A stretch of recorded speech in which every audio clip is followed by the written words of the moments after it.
Everyone, welcome back to my channel. कैसे आप सब। और आज हम बात करेंगे इस बुक की जो कि स्पेक्ट्रम बुक है हमारी मॉडर्न हिस्ट्री की। बहुत सारे बच्चों के व्हाट्सएप पे मेरे पास ये डाउट्स आए हैं कि मैम स्पेक्ट्रम की इतनी मोटी बुक, बहुत सारे जो टॉपर्स होते हैं वो बोलते हैं कि हमने इसको 30 डेज में, 20 डेज में, 15 डेज में, 40 डेज में कंप्लीट किया, तो क्या ये पॉसिबल है? मतलब कैसे इसको 30 या 40 डेज में, मतलब इतनी मोटी बुक है ये 800-900 पेजेस की, आप इसको कैसे 30-40 दिन में कवर करते हैं? सेकंड थिंग, फिर आपको इसके नोट्स भी बनाने हैं, फिर आपको इसको कवर भी करना है, मल्टीपल रिवीजन भी करना है, एंड साथ ही साथ बहुत सारे सब्जेक्ट और भी है जिनको कवर करना है। तो आज हम इसकी बात करेंगे कि इसको आपको कैसे तैयार करना है, कैसे अपने टाइम को डिवाइड करना है, और साथ ही साथ फिर डेली आपको इस टाइप की वीडियोस मिलेंगी।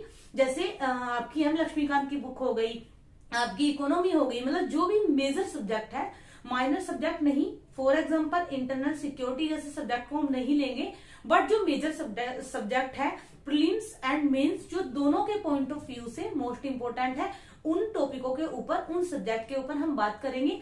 तो आज बहुत ज्यादा कई बच्चों के डाउट्स थे, तो मैंने उनको व्हाट्सएप पे यही बोला है कि इसके बारे में हम वीडियो में बात करेंगे, क्योंकि यहाँ पे मैं आप लोगों को अच्छे से समझा सकती हूँ कि आप इसको कितने दिन में कवर कर सकते हैं और कैसे कर सकते हैं। तो चलिए वीडियो को स्टार्ट करते हैं। आपको इस बुक को 3 हिस्सों में डिवाइड कर लेना है। फर्स्ट जो हिस्सा होगा वो 1857 की क्रांति तक होगा। सेकंड जो स्लॉट होगा वो आपका भारत का जो राज्यों का जो पुनर्गठन होता है, यानी जहां पे हमारा देश आजाद हुआ 1947 वहां तक होगा। और जो थर्ड इसका स्लॉट होगा वो आप लेंगे आजादी के बाद का भारत। वो वैसे अलग से भी एक बुक आती है, अगर आपके पास काफी टाइम है तो आप अलग से उस बुक को पढ़ सकते हैं, वरना इस बुक में भी वो पार्ट आपका कवर करा दिया जाता हुआ है। वैसे आई थिंक कि हर बुक में मेरे को नहीं पता होता है नहीं होता है, बट जो ये वाली बुक मेरे पास है इसमें वो कवर्ड है। हालांकि मैंने अलग से भी बुक को लिया हुआ है, उसके भी कुछ चैप्टर्स मैंने किए हैं, बट इस बुक को करने के बाद मेरे को नहीं लगता कि आपको किसी और बुक की मॉडर्न हिस्ट्री में जरूरत पड़ने वाली है। वैसे पढ़ने वाले प्लासी का विभाजन भी पढ़ते हैं और भी बहुत सारी बुक पढ़ते हैं, बट हर किसी का अपना एक अलग नजरिया होता है। इसको आप 3 पार्ट में डिवाइड करेंगे और फिर आप अपने टाइम शेड्यूल के अकॉर्डिंग, जैसे मान लीजिए कि आपके पास फुल डे है, आप हाउसवाइफ नहीं है या आप वर्किंग नहीं है, आपकी जॉब नहीं है, तो आप इसके डेली 30 पेज रीड कर सकते हैं, क्योंकि इतनी बड़ी बात नहीं होगी अगर आप फुल डे फ्री है। आप इसके 30 पेज स्टडी करने के बाद बाकी सब्जेक्ट को इजीली टाइम दे सकते हैं, क्योंकि एटलीस्ट अगर आप कोई काम नहीं करते, आप हाउसवाइफ नहीं है, तो मैं ये मान के चलती हूँ कि आप एक स्टूडेंट है, और किसी भी फैमिली में स्टूडेंट को ये नहीं बोला जाता है कि आप पढ़ाई छोड़ के घर के काम करो।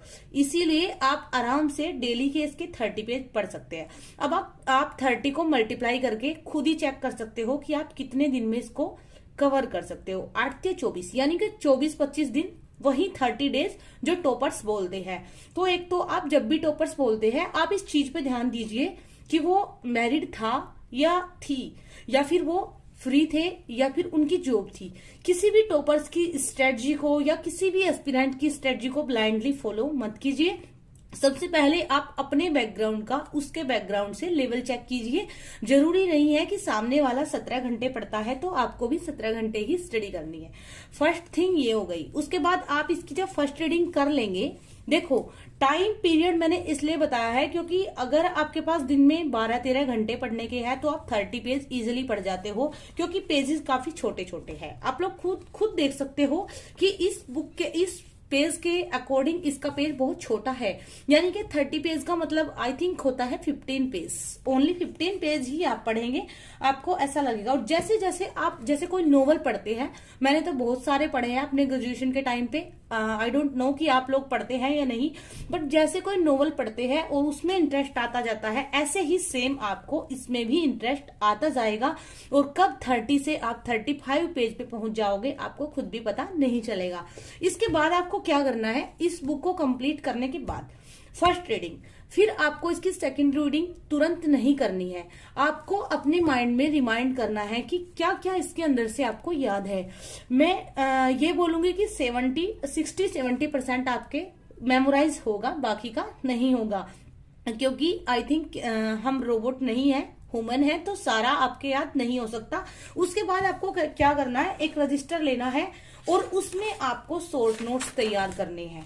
मैं आपको दिखा देती हूँ, आइडिया बता देती हूँ। जैसे इसमें है बंगाल के गवर्नर, तो इसमें बहुत सारे गवर्नर है, तो आपको इम्पोर्टेंट गवर्नर की एक लिस्ट बना लेनी है। और वो इम्पोर्टेंट आपको कैसे पता चलेगा, कुछ ऐसी ऐतिहासिक घटनाएं हमारे देश में हुई थी। जैसे हमारे देश में फर्स्ट टाइम पुलिस सेवा का संस्थापक कौन था, लॉर्ड कॉर्नवालिस। तो ऐसे ही आपके जितने भी, जैसे वॉरेन हेस्टिंग, लॉर्ड वेलेस्ली सहायक संधि के लिए फेमस थे, तो ऐसे आपको जो भी मोस्ट इंपोर्टेंट बंगाल के गवर्नर रहे थे उनकी आपको एक लिस्ट बना लेनी है।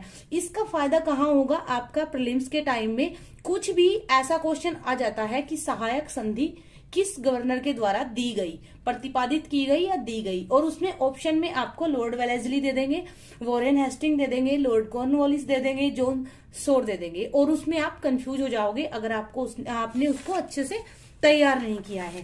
सेम ऐसे ही फिर आपको एवरी बंगाल के गवर्नर के बारे में थोड़ा थोड़ा जो मोस्ट इंपोर्टेंट पार्ट है उसको आप लिख लीजिए।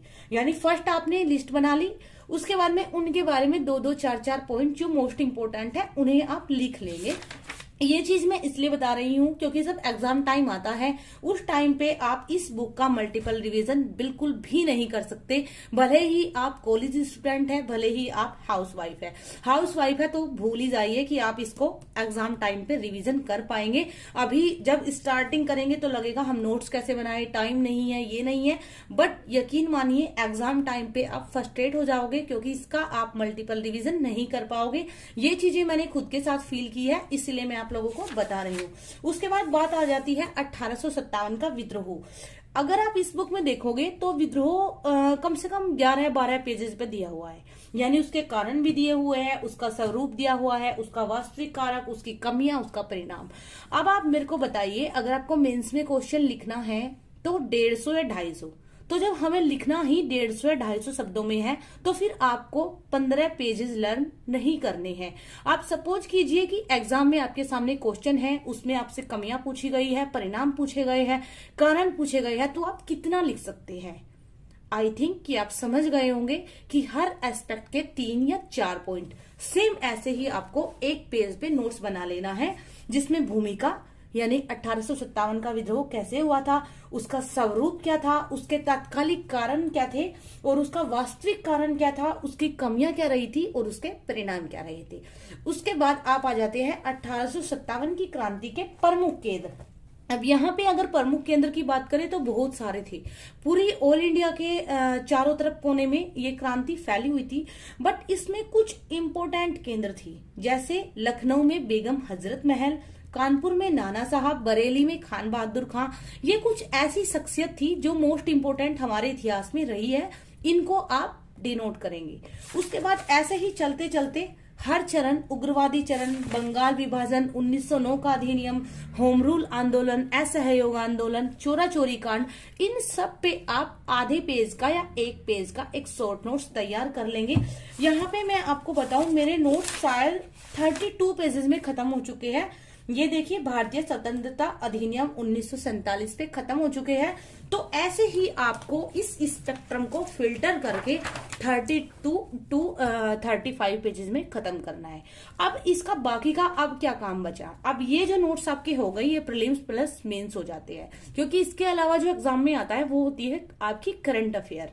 क्योंकि इसके अलावा आप पिछले साल के 10 साल के पेपर देख सकते हैं, आपको खुद आइडिया लग जाएगा। अब इसको करना क्या है, कुछ बच्चे बोलते हैं अब जब नोट्स बन गए तो इसको क्यों पढ़ना है, इसका मल्टीपल रिवीजन क्यों करना है। उसका एक रीजन है, ये जो बुक है ये आपकी बेसिक अंडरस्टैंडिंग स्ट्रोंग करती है।